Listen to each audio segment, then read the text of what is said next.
Well, it's Monday the 10th of April, and this is episode 2312 of 301 Permanently Moved.online, a personal podcast 301 seconds in length, written, recorded, and edited by me, at the JMO.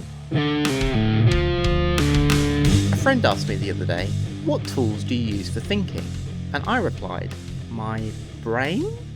Apparently this was the wrong answer. What he meant was, do I use any software tools for structuring my thoughts and ideas? Do I use Obsidian or Mind Map in Figma, etc.? When I said no, he was surprised. Winding the clock back to primary school, I remember being taught about mind maps in my remedial special needs class in the mid-1990s. Even back then, I thought it was nice and neat to have your thoughts laid out on a page like that, but I've never seen the point in drawing them.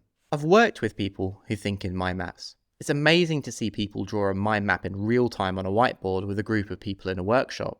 You write the name of the thing that you want to think about in the centre of the page and draw lines and start ideating. But I personally don't see the point. Because of my aphantasia, I'm not a visual thinker. Surely, only people who have visual thoughts gain value from drawing a map or a diagram of a subject that they have in their mind. But since I don't have any visual thoughts at all, I really don't see the point. I think spatially instead. To stretch a metaphor to absurdity, ideas are like self-contained hotel rooms hanging in pitch-black non-Euclidean space. You open one door and in front of you are many other doors floating in a void. Not connected, just nearby to one another, and you can't really draw a map of it. So what tools do I use for thinking? Well, the main one is writing. I absorb ideas, they rattle around for a bit, then something emerges fully formed when I sit down to write. For example, what tools do you use for thinking has evidently been rolling around in my brain. I didn't have a subject for this week's show until I started free writing. After 400 words of free association, the first line of this episode emerged. A friend asked me the other day, what tools do you use for thinking? And I've been thinking from there ever since. The online productivity nerd community call tools for thinking building a second brain. Whilst I don't think with any second brain tools, I do remember things with them. In order of importance, the tools are my to-do list app, my bullet journal, my pinboard, and my Notion.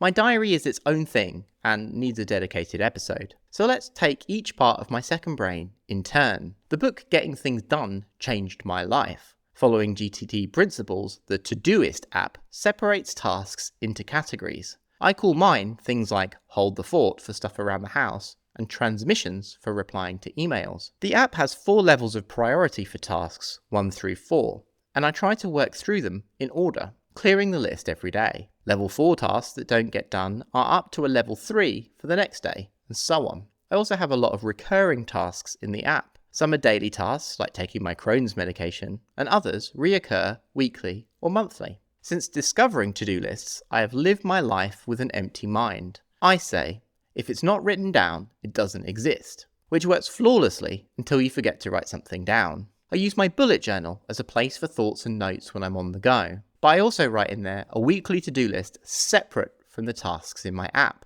It's an aspirational list for creative projects. My Bujo items are often carried over from week to week, but if I do manage to tick something off, I know that it's been a good one. Pinboard, for those unfamiliar, is an extremely late noughties style web bookmarking service. I migrated there after Delicious was ruined by Yahoo.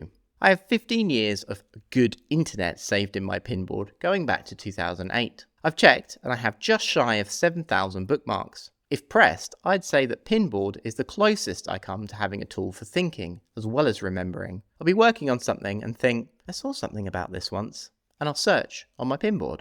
By the way, my pinboard feed is public. And if you fancy an old school link blogging experience from me that has averaged 1.2 items a day for 15 years, RSS link is in the show notes. Lastly, I use Notion. It's such a great piece of software. It's good for individuals, it's good for teams, and it's great for collaboration. And Notion is where my creative projects and ideas from my bullet journal go to rest. For example, a few years ago, I had an idea for a hex-tiled resource management board game based on the principles of 3D ocean farming and sea otters called Kelping Hands. I have comprehensive notes, research and draft rules in my Notion, and at some point I'll come back to it. Another example is years ago I did a deep dive into the Victorian social language of flowers, and I was speaking with a ceramicist friend recently about it, and I sent her the link to my Notion page, and now we're collaborating on a project together. Nice. Anyways, this is all to say, I really don't see the point in mind maps.